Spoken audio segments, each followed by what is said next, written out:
Krishna, everyone.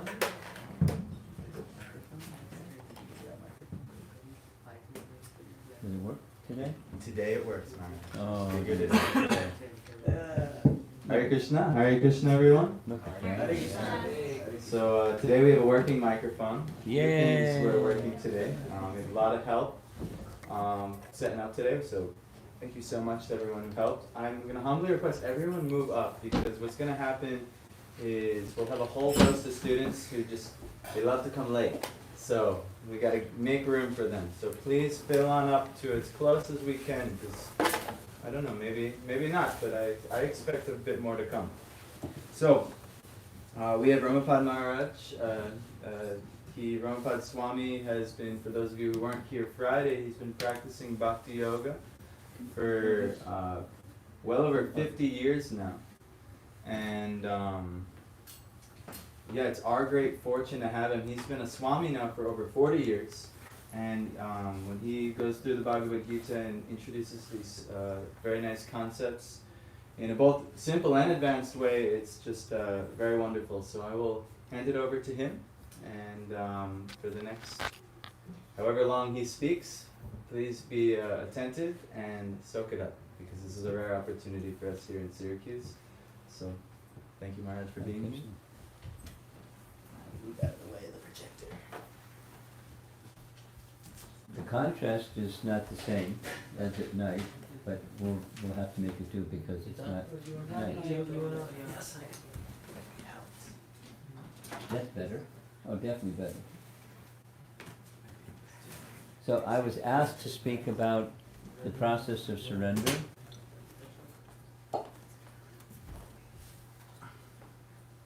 And I promised you this photograph, or this image. There's Bhakta, new Bhakta, Shanti, got long hair and mustache, but he's Shanti, and Krishna's by his side. He may not know that Krishna's by his side, but Krishna's by his side, because he's chanting the Hare Krishna Maha Mantra. That's what happens when you surrender to Krishna. Oh, I meant to add some other images. That's okay.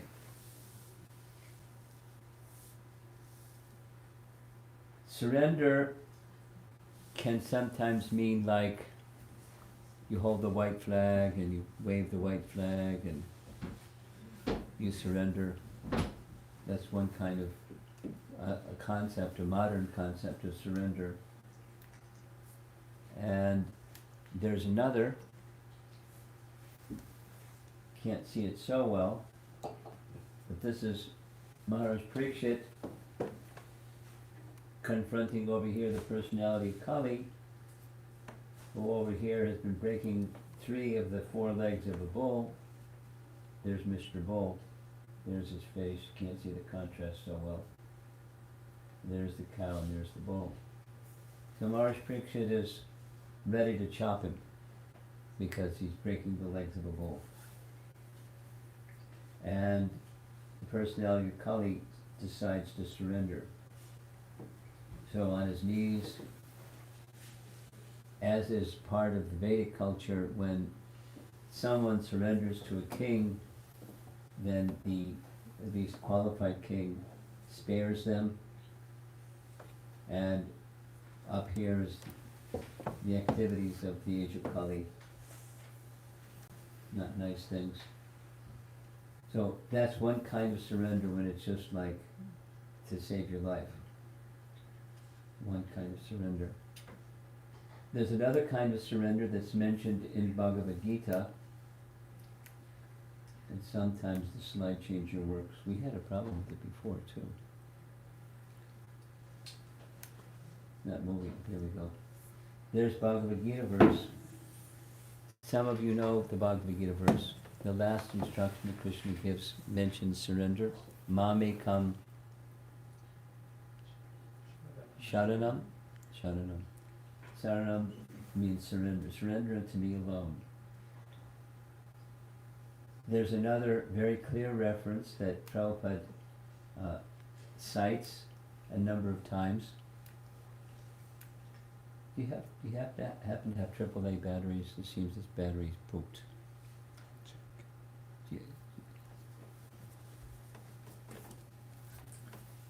So, Gyanavan ma prapadyate. Who knows the verse besides Rishta? Who knows the verse besides your father? Anyone know the verse? Bahunam jamanamante Gyanavan mam prapadyate. Gyanavan mam prapadyate. So, Bahunam Janma. Janma means birth. After many, Bahu means many. Bahunam Janmanam Ante, after many births. Bahunam Janmanam Ante, Jnana Van, one who has knowledge. Mam Prapadyate. Jnanavan, one who knows the truth, surrenders unto me. And what's that truth that precipitates surrender to Krishna? Vasudev Sarvamiti. Vasudev Sarvamiti. We discussed this Friday, we discussed it Saturday, we're discussing it again. That Krishna is the source of everything. Say it negatively. There isn't something that exists that doesn't come from Krishna. Everything that exists comes from Krishna. And one who knows that perfectly, Mam Prapadyate. We heard yesterday from those of you that were in Oswego. One of the first of the four essential verses of the entire Bhagavad Gita starts, it's 10:8 Bhagavad Gita. And Krishna says the same thing. He says, I am the source of everything, everything comes from me. Those who know this engage in my devotional service. That's what's being said here. So that's one understanding. Not yet. Okay. That's one understanding of surrender. So we'll say it again because we're going to go through a few models of surrender.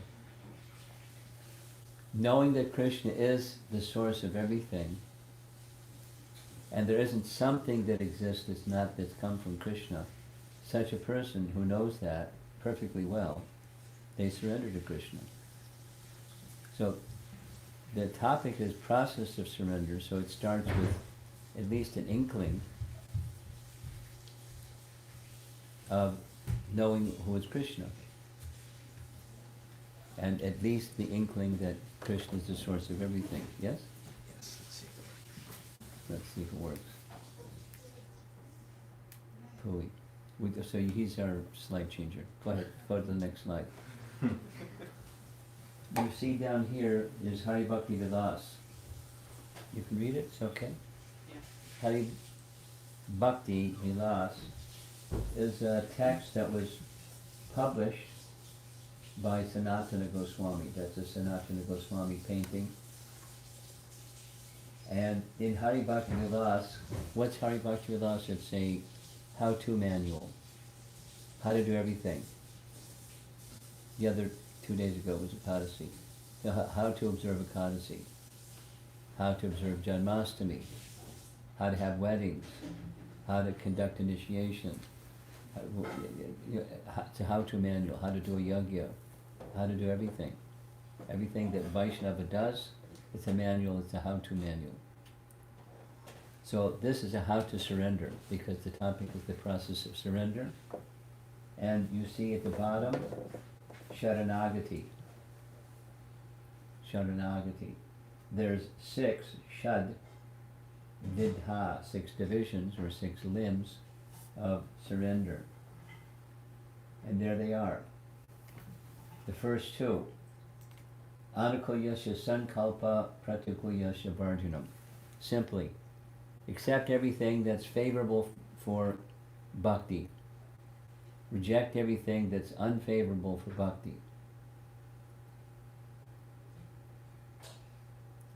And then there's the qualitative, that's what, and then there's the qualitative.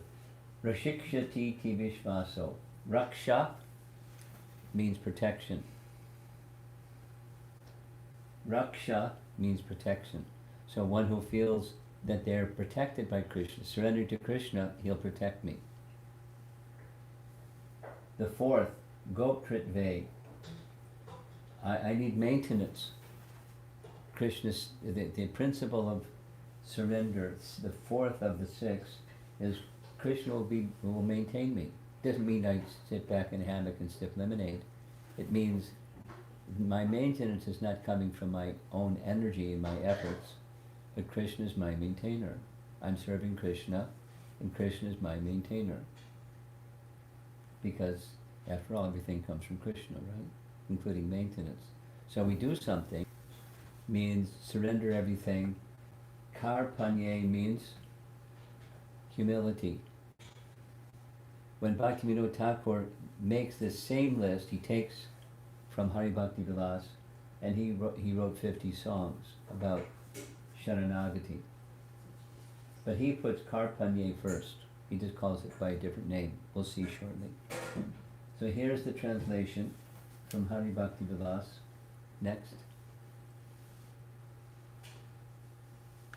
The 6 divisions of surrender, that's this line, are the acceptance of those things favorable, just read off the page, favorable to devotional service, that's Anukolyasya Sankalpa. The rejection of things unfavorable to devotional service, that's this next line, Pratikolyasya Varjana. To be convinced that Krishna will give us protection, Prakshishati Vishvaso. The acceptance of the Lord as my maintainer, that's Gopritve Varanam Tata. Complete surrender and humility. We just lost Sanatana Goswami. Now, I think what you need to do is adjust, make it smaller. Can you, no, not bring it closer, make it smaller. Can you make it smaller? Can you adjust the lens? I don't know. You don't know how to adjust the lens. Somebody that knows how to adjust the lens. Kishan is the master. Okay. But it won't, it goes out of focus. Okay. That's the focus. So then you need to bring it closer, but everything's, do what you need to do. Oh, be quiet.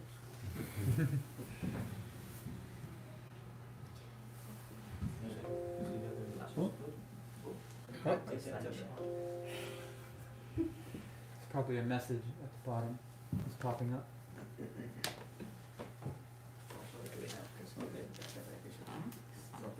Okay, now hit the forward button. There we go. Okay, we're on.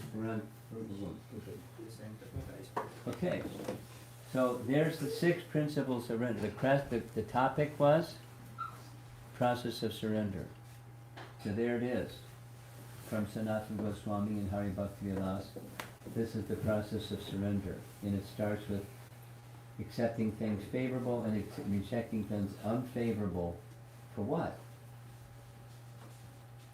Favorable for devotional service.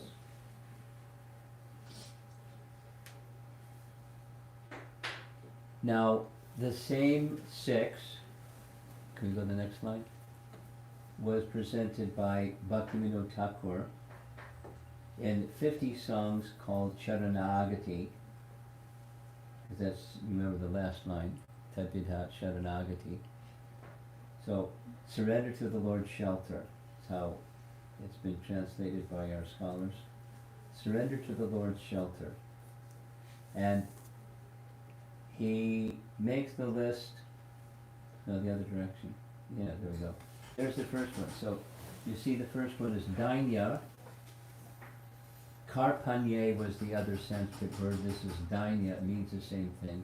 Humility. And then you see the next one is Atmanivedana. Next one. Atmanivedana. Dedication of the self. Dedication of the self. Atmanivedana. And then Gopritve Varana. Gopritve means he's my maintainer. In fact, he's one's only maintainer. Gopritve Varana. The next is a long line. It's the whole third or second line. Avishya Rakshabe Krishna. This is Bengali. Rakshabe, same root, Raksha and Rakshabe. He's my maintainer. Oh, excuse me, protector. Protector. He's my protector. And then Vishvas Palana. Vishvas means having faith. Palana. Protector. One of the potencies of Krishna is his protection potency. Here's an example. For example, one of the empowered incarnations who was Jiva was Prithu Maharaj. Anyone not heard the name Prithu Maharaj? Prithu? Prithu was a king, and he was an empowered incarnation called Shakyavesh Avatar. He was an empowered incarnation, and the potency of the Lord that he was invested with was the Palana Shakti, because that's what kings do. That's what kings are supposed to do, is to give protection, Palana. So, a principle of surrender, in the process of surrender, is to feel confidence. Vishvas, I have faith that Krishna will protect me. Doesn't mean you do foolish things, but Krishna will protect me. And the protection that when Krishna protects, no one can harm. Like Prahlad Maharaj. When the Supreme Lord protects, no one can harm. And the opposite is true. If someone wants to protect himself, the Lord wants to finish them. They're finished. They can't protect themselves. So, surrender, the process of surrender requires or involves recognizing that I will be protected. I don't need to get into the defense mode. You all know. I'm sure you all know. It's repeated over and over. The 4 animal propensities. And one of them is protecting or defending. Like animal propensities. But the only animal that doesn't have their own self-defense is a cow. Therefore the cows are to be protected. But others have teeth or claws or something. They kick or something to protect themselves. So that's an animal propensity, and a spiritual propensity is Krishna is my protector. Again, it doesn't mean you do foolish things. You go put your head inside the tiger's mouth and see that Krishna will protect you. We don't do foolish things. But Krishna's protection, including the intelligence not to put your head inside a tiger's jaws. So, Krishna will protect us. That's the 4th. And then the 3rd line is a long one. Bhakti Anukul. Notice this word Anukul is from the Hari Bhakti, the last word.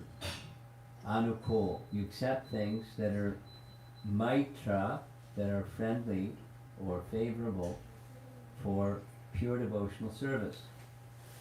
Kanyera Svikara. So, this is a high standard.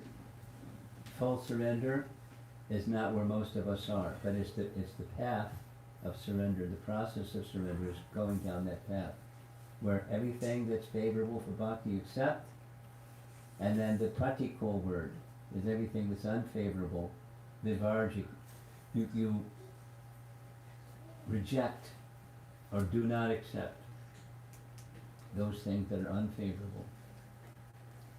That's next line. Renunciation of conduct averse to pure devotion.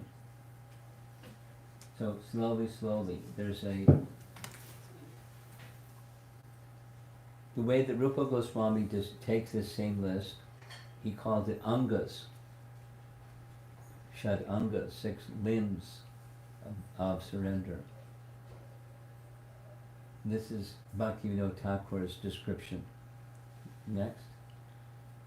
I'm just giving some scriptural reference and then we'll describe a little bit more about the process itself.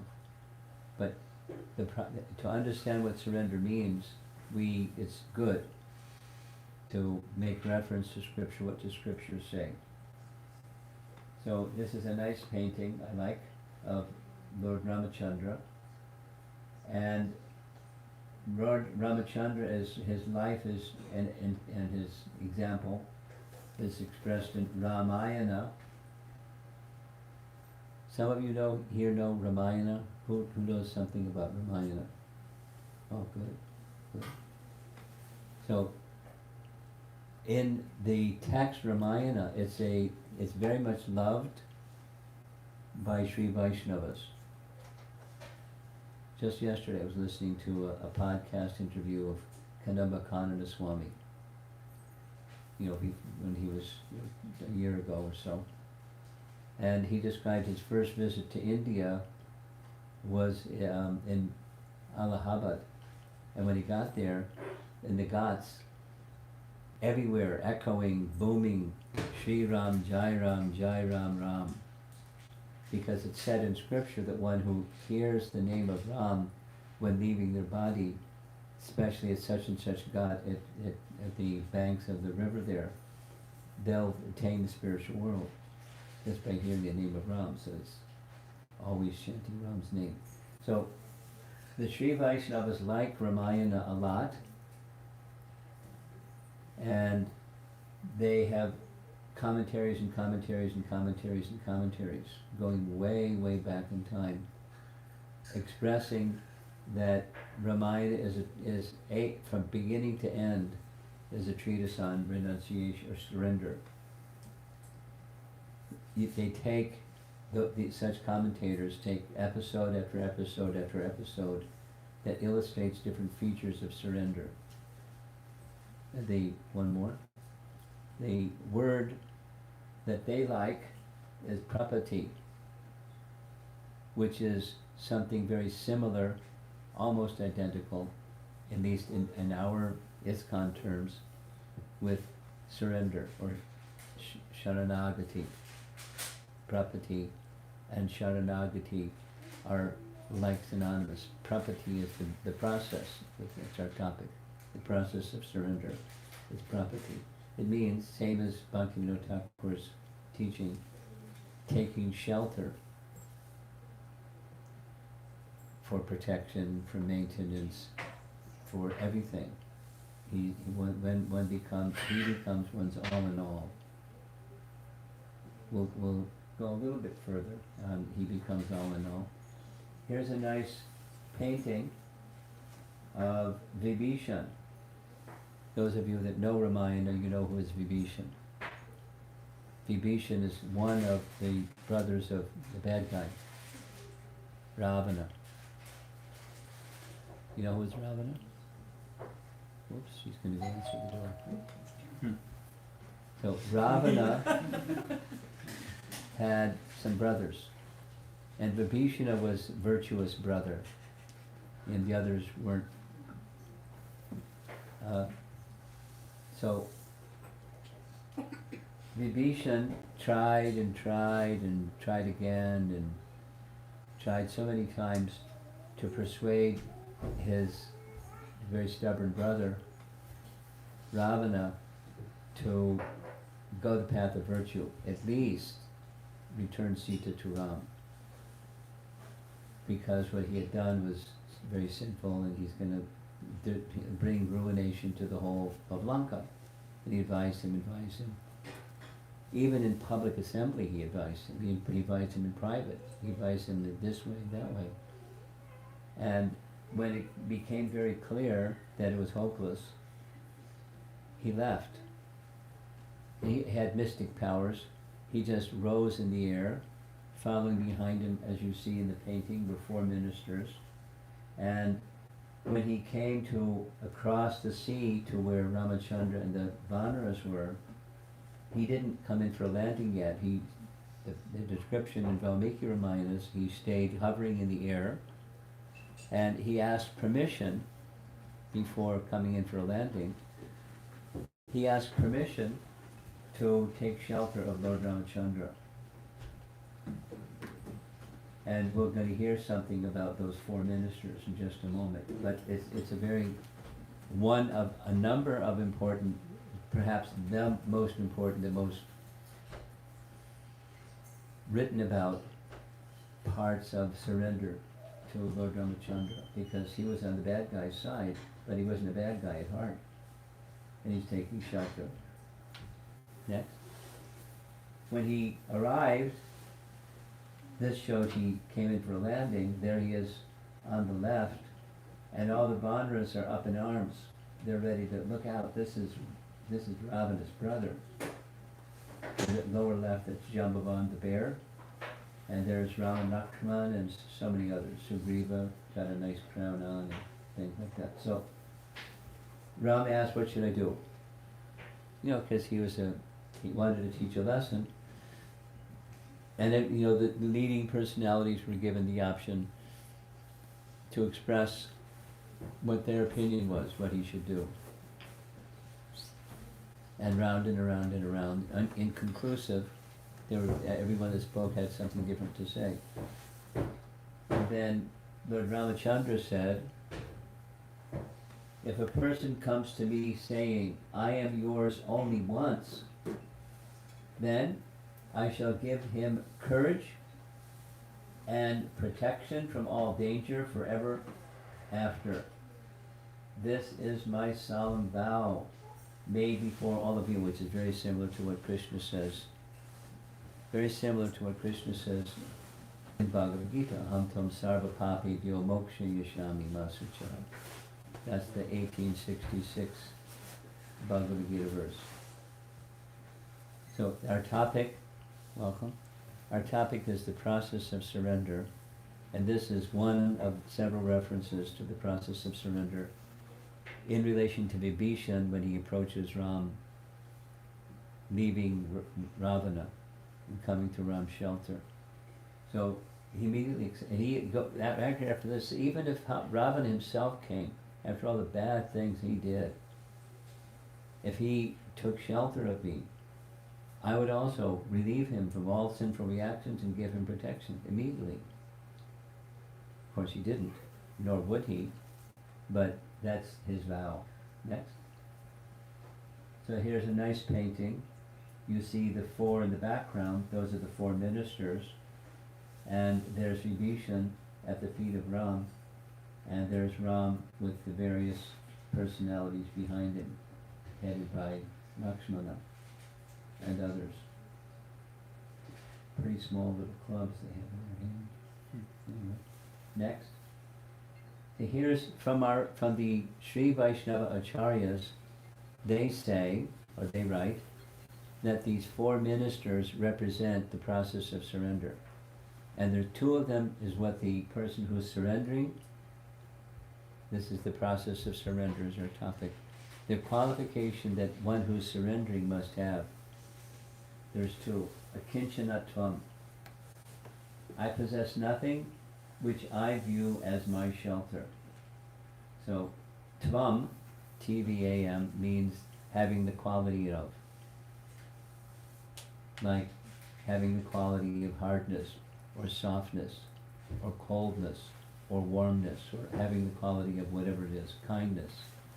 Tvam means having the quality of.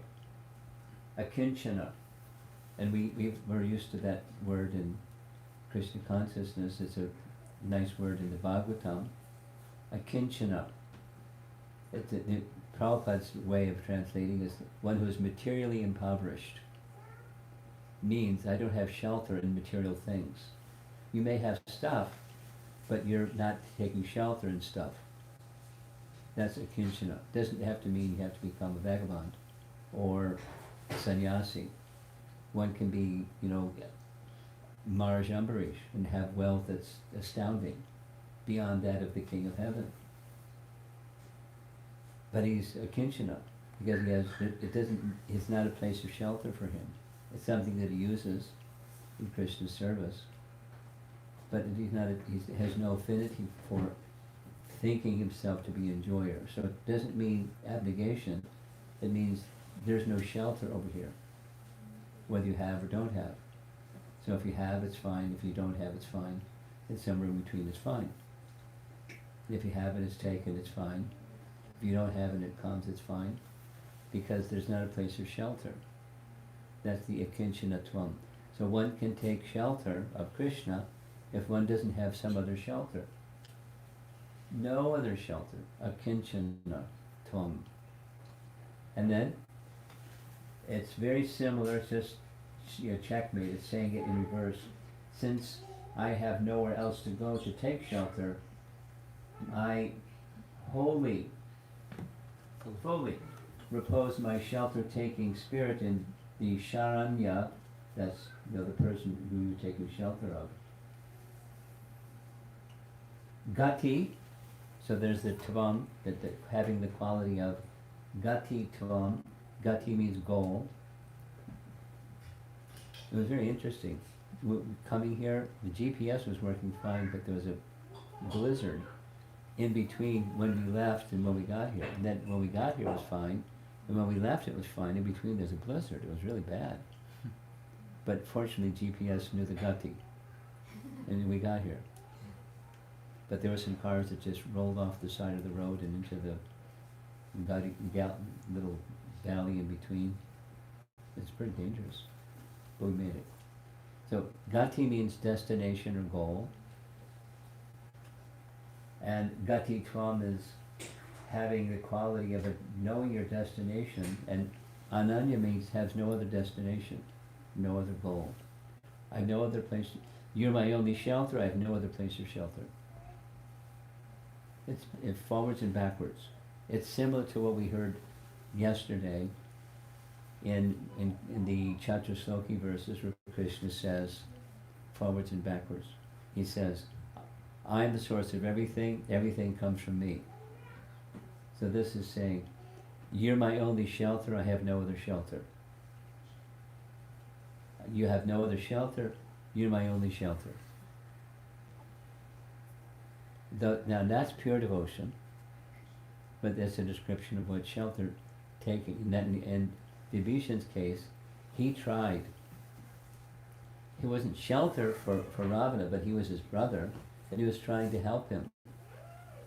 Like not become destroyed and destroy the whole kingdom. But later, one of the doubts, by the way, one of the persons that's saying, I don't know about this Vibhishan, maybe he's here because he knows Ravana is going to get killed, and he wants to become the next king, so he has an ambition. He's not a kinchana, he's motivated. That was a doubt. And Ramchandra said, if that is his motivation, if he surrenders to me, that's it. That's it, squeaky clean.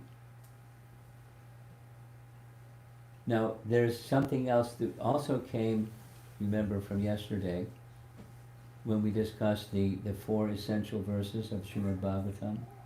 It's called, by the way, Chatur Sloki. Everyone knows the word sloka. Verse. Chatur is 4. Chatur Sloki, the 4 essential verses of Bhagavad Gita.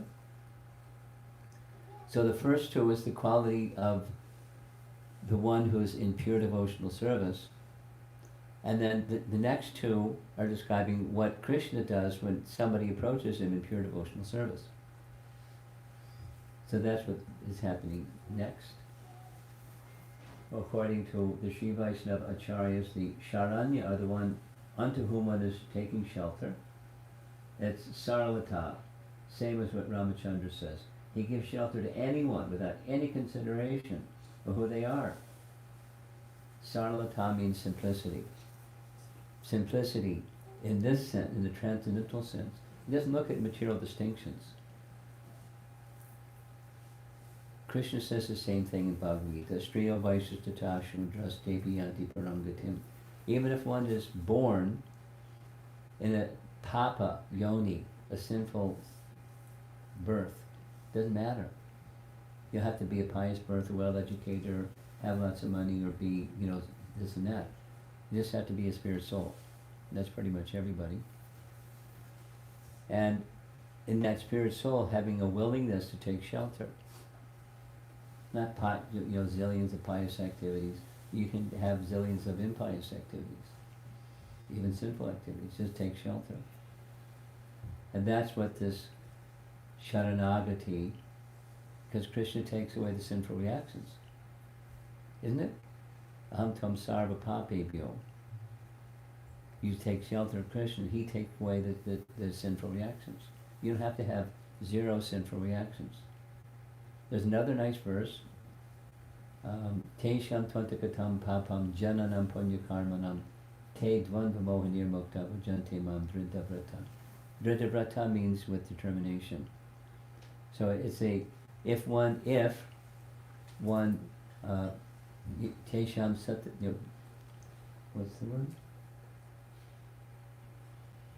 One who has become free from all sinful actions and his life is engaged in pious activities, then such person takes full shelter of me. But here, one can take full shelter of Krishna in any condition, and Krishna doesn't look, or Ramachandra in this case, isn't looking, Vibhishana, look, he's been hanging out with the bad guy. Doesn't matter. Even the bad guy, he comes. Sharamata, simplicity, next. And Shakti, we know that meaning.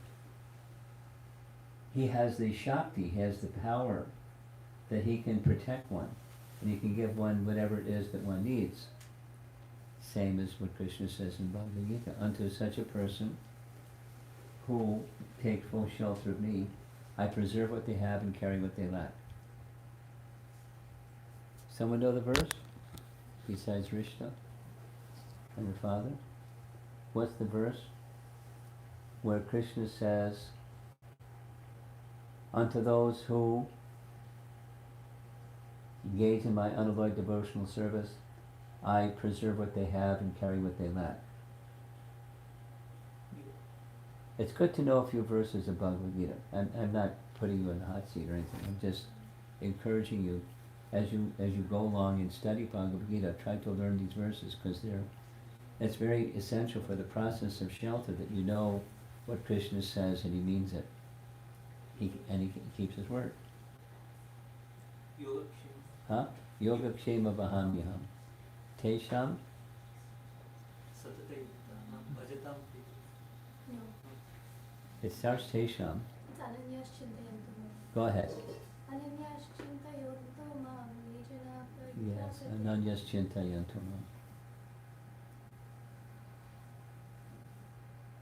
Oh yeah, Tesham is in the third line. Huh? Tesham is in the third line. You're right. Okay. Next. We're almost done. Isn't this good news? This is 2 more slides and we're done. Nice painting, I like. Especially with regard to chanting. So the application of taking shelter. What does it mean to take shelter of the holy name? This is what it means. There was this discussion on Friday when you're chanting. What is the mind supposed to do? Is the mind supposed to visualize a form of Krishna? Remember that question? And I repeated it yesterday, repeating it again. The sound vibration of Krishna's name is Krishna. It's an important concept, but it's more than a concept, it's truth.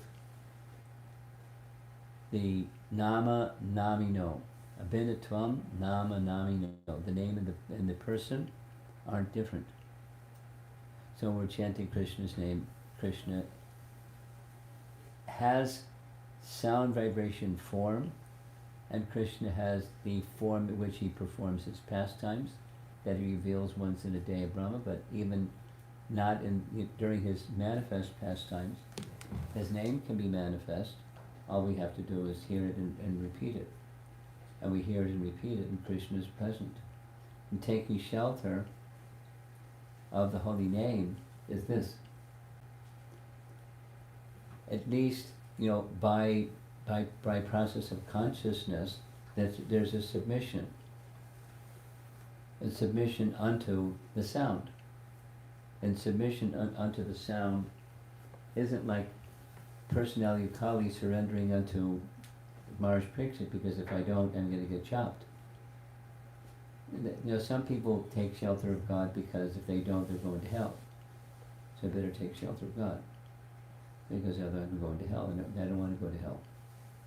But more than to avoid bad consequences, it's the place of our actual identity. It's the place of our actual shelter. Is in our relationship with Krishna, which we've forgotten. And the sound vibration A and B, it removes the forgetfulness, and B, it restores remembrance of who we really are and our place of shelter. So taking shelter of the holy name requires, I mean, one can chant and hear even without faith, but with faith, it's, I have confidence that this sound vibration is going to cleanse my forgetfulness and restore my remembrance of my eternal relation with Krishna, because the name and Krishna are not different, although I haven't realized it yet. I have faith because it's within Scripture, and my spiritual teachers have taught me the name and Krishna are non-different. So let me take full shelter in that confidence that Krishna is fully there, and in the fullness of Krishna's potencies, he can cleanse all of my imperfections, impurities, and difficulties. He can take them away rapidly.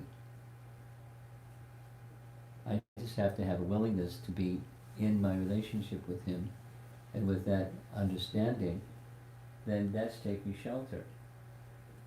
And once you have that shelter, never let go.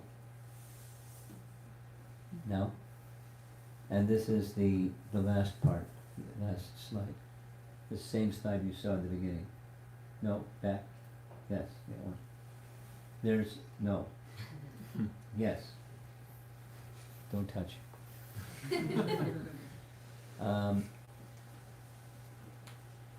We may not see Krishna, but Krishna sees us. We may not hear Krishna so well, but Krishna, especially if we're trying, Krishna will detect that we're trying, and Krishna will be there to help us. There's a nice slide that I wanted to include, but I forgot, and that is, it's a picture showing where we are and where we want to go, and there's a big gap between where we are and where we want to go, or that which we have conviction in. There's a big gap between where we are and what we know. But, and it may be, it's standard that it's uncomfortable going from where you are to where you want to go. I mean, it's adventure, but it's also uncomfortable. It's kind of like, somebody described it to me like this, like spiritual adolescence. Everybody knows adolescence is turmoil, plus. So there's being a dependent, and there's being independent, and there's in between dependent and independent. And there's a lot of adjusting to get used to that, what to speak of all the hormones and stuff like that go on. But it's uncomfortable to be a spiritual adolescent when we know, but we're not there yet. And if you're feeling uncomfortable, that's a good sign. Don't stay comfortable. Go towards where you want to go. Knowing is going to be uncomfortable. Transition is uncomfortable. Good. Keep going. Yeah, but keep going. Because if you keep going with faith that Krishna will help you, then your faithfulness, faithful effort, and Krishna's help, you'll get there. Gradually. I mean, it was really amazing. All the big blizzard, all of a sudden, or very quickly, just stopping a blizzard, and the roads were clear, and it was just fine. The others that came from Oswego went through the same thing. Yeah.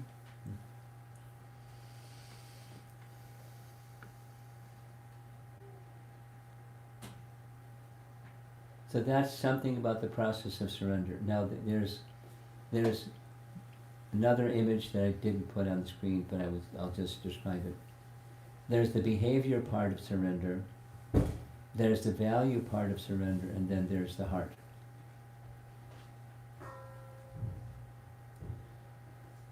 So you can chant with your mouth, but maybe you're not connecting with your heart. Sometimes that happens, right?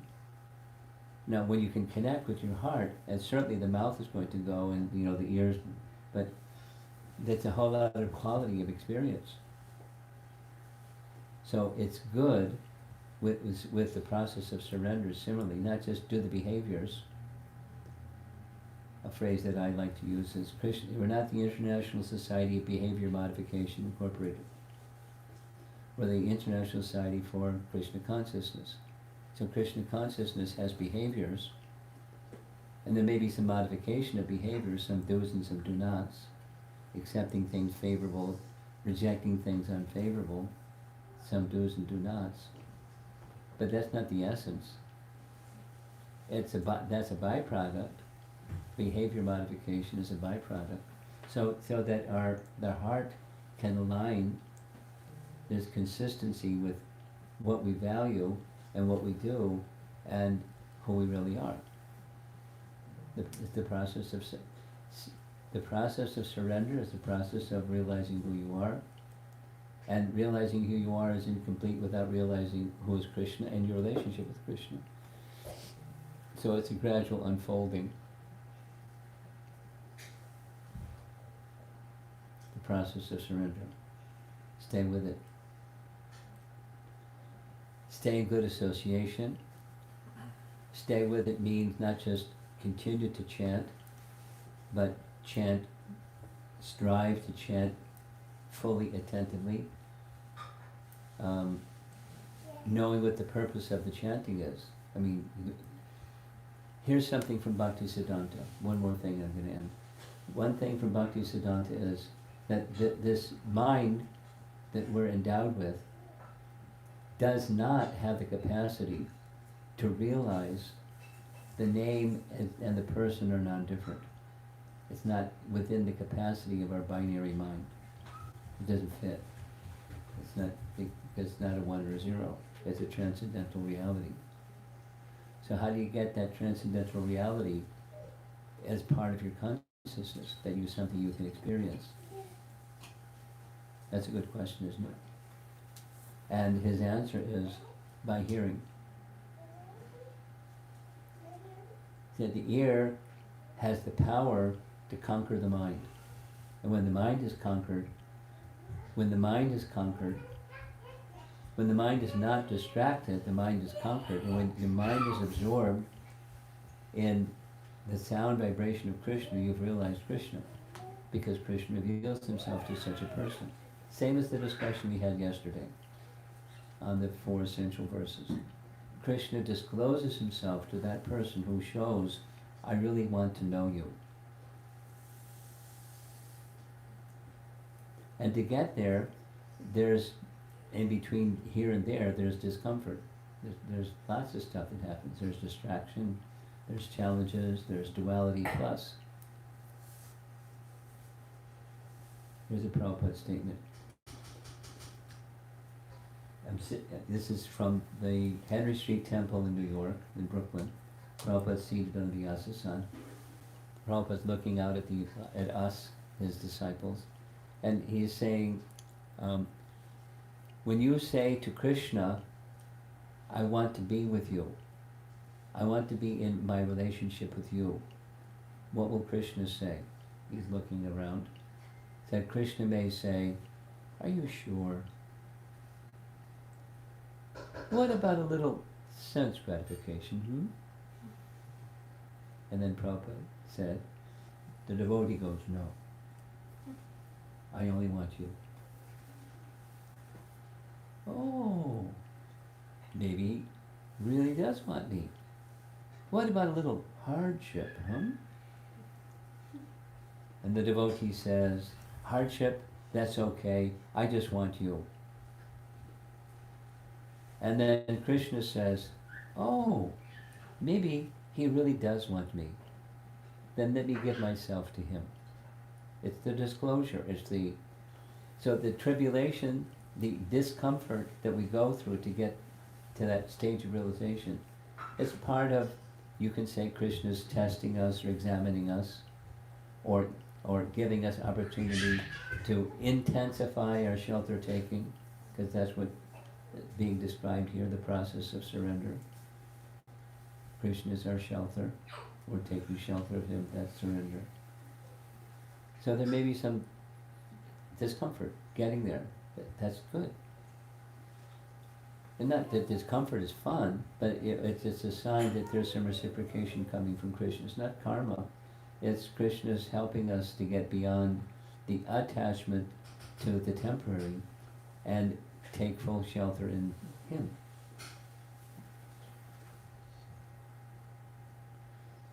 So that's the process of surrender. Stay with it.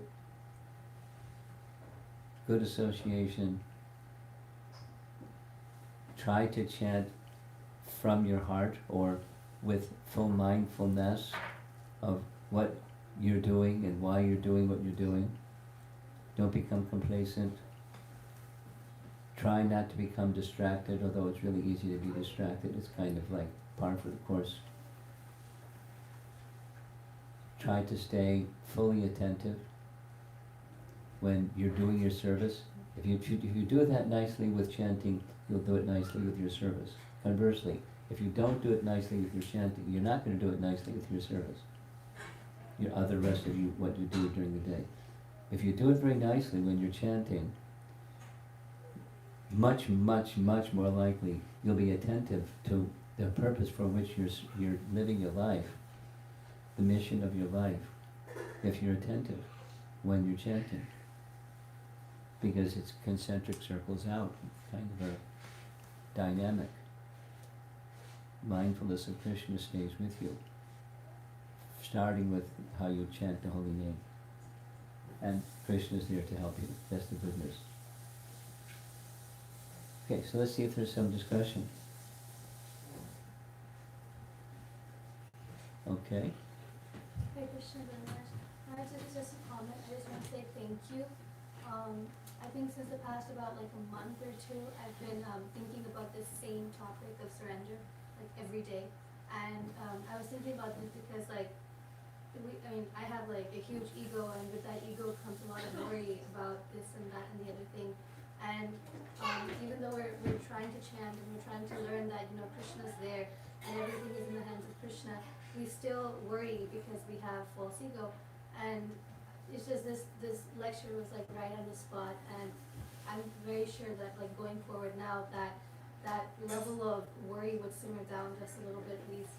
Thank you very much. I find this image very comforting. Me too.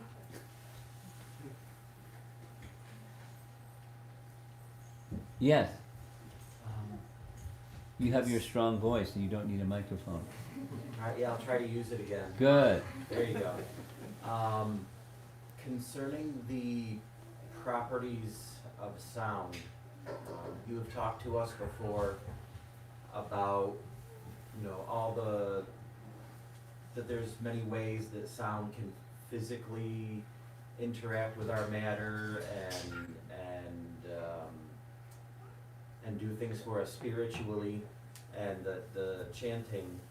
So, do you know if the properties of the sound, like the pitch or the tone or the speed of our chanting, if we change that, do you know if there's any effect to that, or do you know if that matters?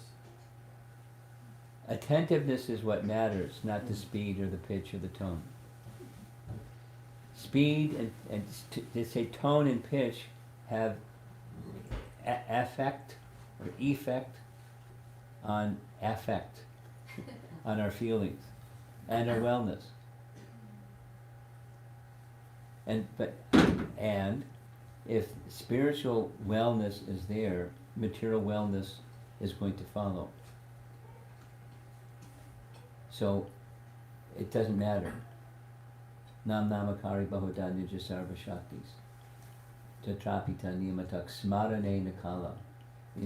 There's no hard and fast rules. Pitch, tone, time, anything. Thank attentiveness means everything.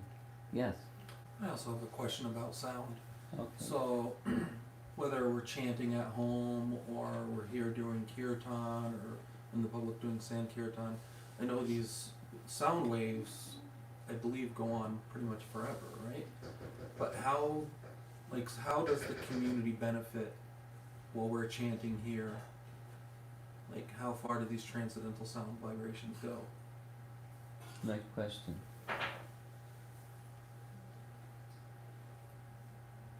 I've heard different answers to that question.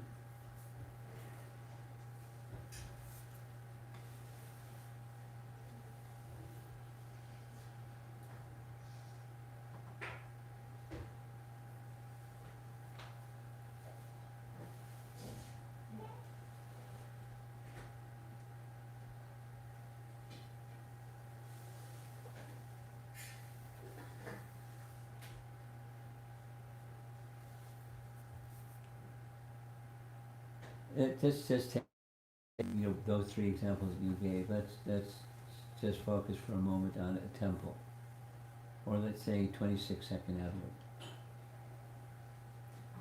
Have you ever been to 26 Avenue? Did you experience something when you walked into the place? There's vibrations. Thank you. This place is different, and it's different because there's so much chanting, and specifically even our founder Acharya's chanting, and that purity has affected the wood, the place. And the air comes and goes, but the place is now spiritualized. Now, your question is, how far does that extend?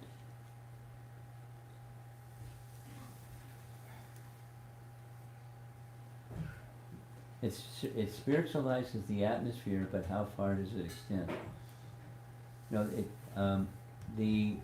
The understanding I have is the opportunity for spiritualization does extend far. However, how far and to what extent, it's not how powerfully amplified the sound vibration was. Ramp up the amplifier, and then you're going to purify more people, or more space, more trees, and more living entities that are all around. The sound vibration acts on the spiritual plane, and so how you measure something that acts on the spiritual plane, I'm at a loss of how to give a definitive answer. It's more dependent, my understanding is it's more dependent on two things: the purity of the chanters and the receptivity of the listeners. But spiritualization is going on, extending out. Your question was how far? And that depends on the purity of the chanter and the receptivity of the receiver of that sound. There probably is a distance factor, like, let's say, just, the 24-hour kirtan in Krishna Balaram Mandir. How far does that go? Does it go to Syracuse? How far, if it doesn't go to Syracuse, where's the boundary line? It's purifying the atmosphere, and that the earth planet is being benefited, but how far it extends, I'm at a loss to say.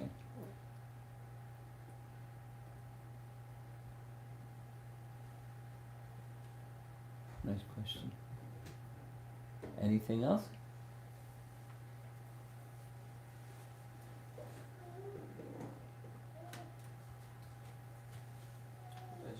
Yes? How do you be in that state of constant mindfulness where you are linked with your heart and your awareness is at like very steady state, and that's when you practice? Because I have been in that state where I feel like I'm completely surrendering, but it's just for like fraction of seconds or maybe couple minutes, and then I come back to like my mind goes away and it becomes mechanical like the chanting. So how do we last long in that space where we are just like totally aware about why we want to surrender and what's the purpose of life and all that, you know? Well, it's, the question you're asking is a bhakti question. And when there's shelter, then it doesn't waver. But when the shelter is less than perfect, the next slide, don't move it, but the next slide speaks of, as we discussed in chapter 8, as we discussed in chapter 9, and as she just quoted the verse where Ananyas Chintayan Tomam, Ananya means undivided. So your question is, when does it become undivided? As long as there's some other shelter, can other shelters sneak in? Yes. Until one takes full shelter, other shelters are there, and then they vacillate in amplitude. So how to get there is your question. The question is undivided, so by abhyasa, with the right intention, sankalpa, and you continue to practice faithfully with the right intention. And that's what you do on your side, and then what Krishna does on his side, which is what we read. He takes away aham agyana jam tamaha, the darkness born of ignorance. That's the mercy part. So it's dependent upon the effort and mercy. Standard, effort and mercy. And the effort needs to be consistent, because now we're in the unsteady, anishtata. The goal is to, the intermediate stage is to get to the nishtha, steady. Steady, this is from Vishwanath Chakravarti Thakur, it's responsive to your question. The stage of steadiness is where the impurities of heart, or the anarthas, are almost gone. There's the stage where they're gone, but even when there's stage that they're almost gone, means if they are rising, then the bhakti principle will keep them in check. They won't prevail. The bhakti principle, the light is strong enough, the darkness won't enter. Even if you're not there yet, at the stage of perfection. So in the steady stage, all the anarthas are almost gone. So how do you get there, which is your question? So you stay on the path of anartha nivritti. What's the path of anartha nivritti? You eradication of anarthas, unwanted things in the heart, subtle stuff. So the process is bhajana kriya, or devotional service, and therefore accepting things favorable for bhajan, rejecting things unfavorable for bhajan. When you're doing that, that's two of the limbs of surrender. That's how you get there. So you don't need to answer me, you need to answer yourself. Are there things that are in your life today that are just vestigial? They're continuation of habits from before that really aren't going to be helpful for your bhakti. In fact, they're unhelpful for bhakti. So to get there, you need to accept more of the things that are favorable and less of the things that are unfavorable. And then these other, and that's how you get there. You practice abhyasa.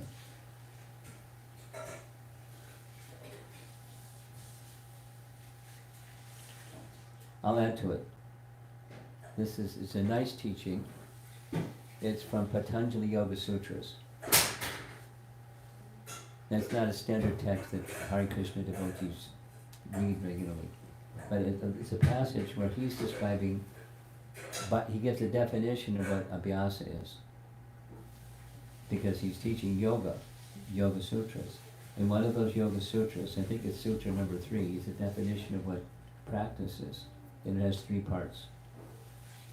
Every day, for an extended period of time, with faith. those aren't the words he uses, but you have confidence it's going to get you to the goal, not just practice mechanically, which is what, but with faith. So ramp up the faith, the mindfulness, and the impediment to mindfulness is distraction. I'm thinking about lamenting over the past and worrying about the future and anything but the moment of the chanting or the practice that you're doing at the moment. That's the modes of nature, ignorance and passion. So stay with the mode of goodness, and you're doing mindfully. And you practice those three things every day for an extended period of time with faith. It's going to bring me to that goal. And you do that kind of abhyasa in good association. Good association means they'll support, by their character and quality, they'll support your practice. And if you start going off the road, they'll tap you on the shoulder and say, hey, you heading for the ditch? Oh, thank you. So, good association, steady practice with the right purpose. Practice mindfulness, you get mindfulness. When you practice mindfulness in bhakti, you get a heart that's pure. It takes some investment of time because there's a lot of stuff in the heart that doesn't belong there.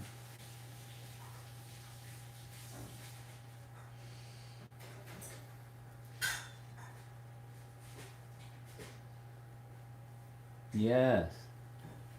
So, as you've seen our brood, how would you, those of us that are parents or, strive to be parents, how would you, what would you give us for advice on how to better rear the children so that they are more mindful? We have one that's, he's strong-willed, he's our most difficult to rear, but he's a very philosophical and forward-thinking child. Yeah, we met him. Yes, yes. So what would you say to, those of us that are, teaching either little ones or strive to have that? Okay, two things. Somebody along the course of this visit upstate, I won't say who, requested me, can you do a parenting class for our parents? Because as kids, it's hard, because some of our parents are old school parents and they don't get it. So, I agree, there's going to be one. It's April 13th. April 13th. Okay. April 13th. It's going to be, with Zoom, the people that aren't there can participate. It's going to be recorded in case Okay. people can't Zoom.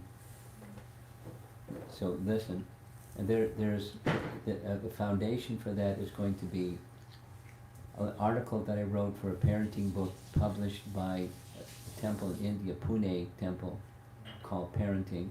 And that's going to be the launching pad, and then it's going to go everywhere where people want to go. But that's not exactly your question. Your question is, it's general advice.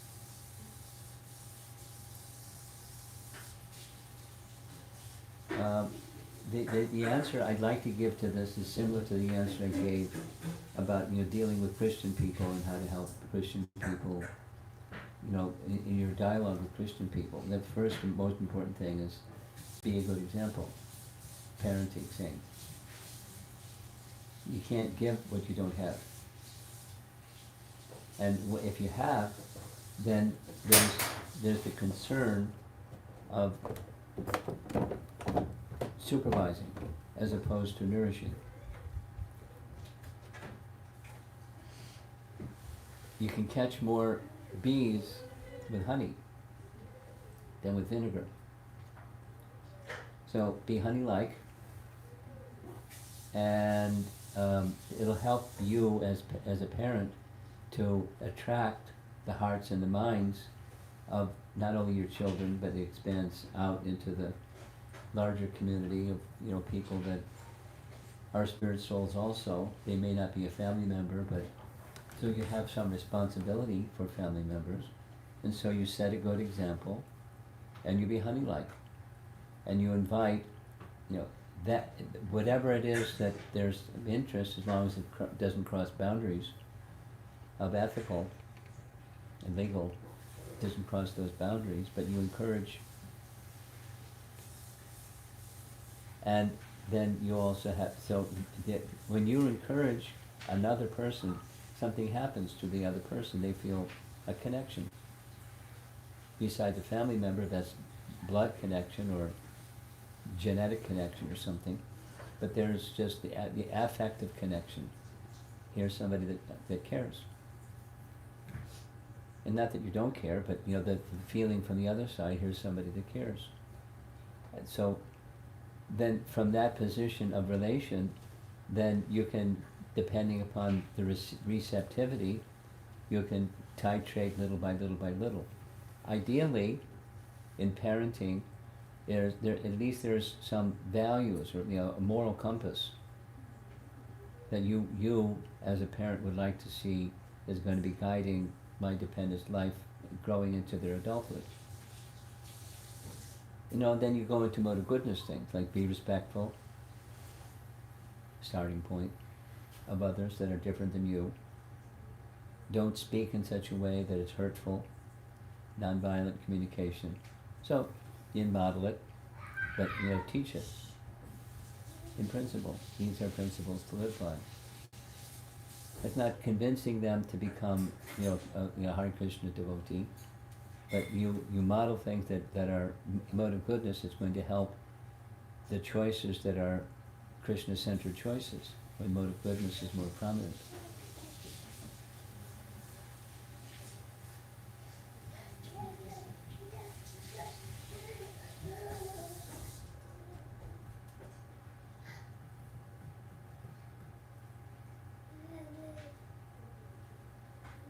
Anything else? Yes? Hare Krishna Maharaj, amazing class thus far. I was really impressed with the PowerPoint slide, and one thing struck me that the quality dainya you mentioned in Bhaktivinoda Thakur's presentation of Sharanagati, I think was the first quality. And similarly in Lord Chaitanya's Shikshastakam, it's one of the most emphasized qualities is to be more humble than the straw on the street and more tolerant than a tree. And this way we can actually chant the Hare Krishna Mahamantra constantly. Could you maybe elaborate on how to develop this quality of humility, especially when I think Krishna was mentioning how big the ego can get, and how our whole life we've been trying to get gratification from our ego being stroked in some way or another, being, oh, look what he's doing, or look what she's doing, and this and that. So how do we cultivate that opposite quality of humility, this dainya? The bungee cord isn't it an effective way to cultivate humility.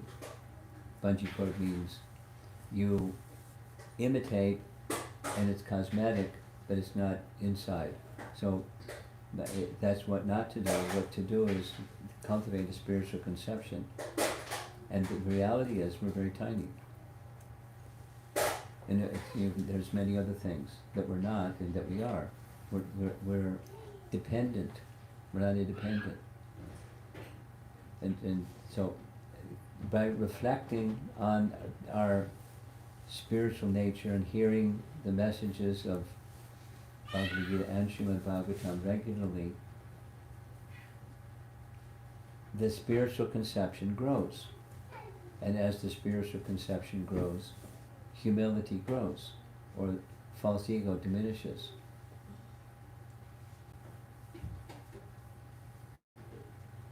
There's a very nice verse amongst many nice verses that comes in Uddhava Gita, where Krishna is answering your question by explaining to Uddhava how false ego is diminished and eliminated. But it's the hearing process and engaged in the hearing process, engaging in connecting with Krishna through service. That is to say, bhakti diminishes the false ego, and then what's left is humility, because we're very tiny. and very dependent. That's reality. And false ego is non-reality. So how do you get from non-reality to reality? By sound vibration that's real. And acting on that which you've understood to your capacity. And then the reality becomes brighter.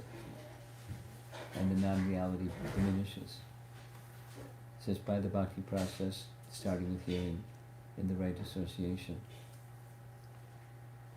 And then, because, let's say it again from the very beginning, trying to diminish the tendency to be egocentric, to be self-centered, as opposed to Krishna-centered. That's the essence.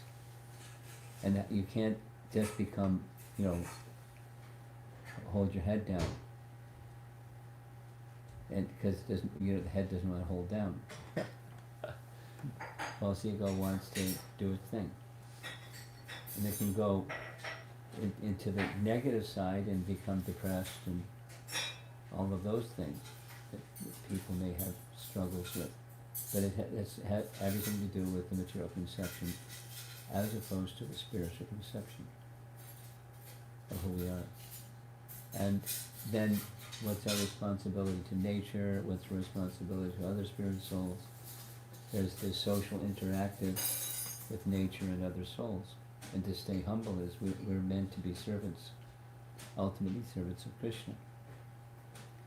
And that's how you stay humble. Or become humble and stay humble. And then it's not cosmetic.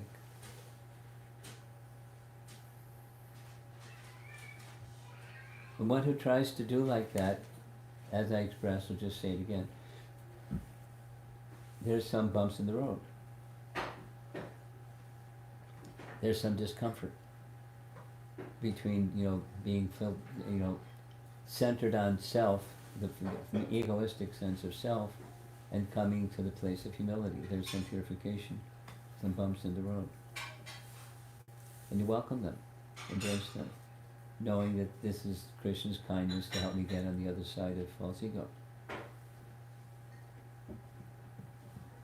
I may not understand it as I'm going through it, but that's the big picture.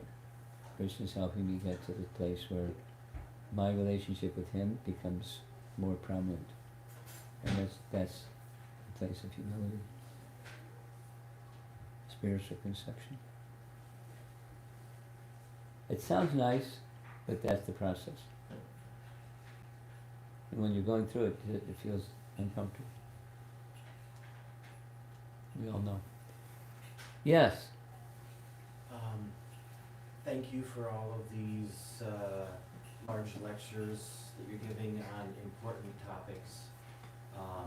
I would like to ask for a moment now, though, for you to provide us with any other thoughts that you have been having recently that you think might be beneficial for us to hear. Yeah. I've been very moved by the powerful way that Kadamba Swami parted from this world. And one of the things I heard is the very last word that he spoke was mission. He's leaving his body, and the last word coming out of his mouth, because he couldn't breathe. Mission.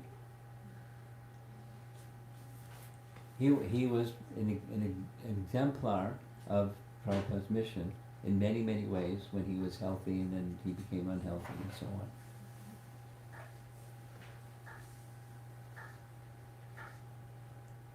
But you have received in a responsible way, in an appropriate way, try to share with others the holy name, the message.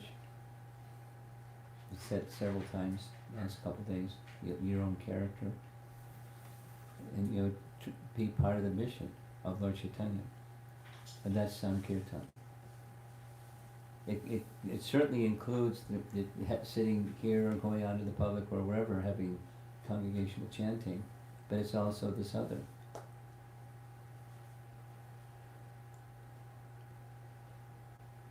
Up to the last breath, Prabhupada did the same. So, those are exemplary persons, and we're small people, but that's an important lesson. Be part of the mission. Then there's mercy, beyond your own capacities and even your imagination. Not only you, any one of us. Okay, I'm going to end there. Thank you. Srila Prabhupada ki. Glad you ended right at 108. Here's your microphone. Thank you so much. Please, everyone, give Ramapad Maharaj a round of applause. It really was our great fortune to have Maharaj. He, as is tradition for every time he gives a lecture, he will come around with Mahaprasad. It is one of the most delicious things you'll taste. So just please kindly accept. We're going to prepare now. Mukunda's going to lead us in an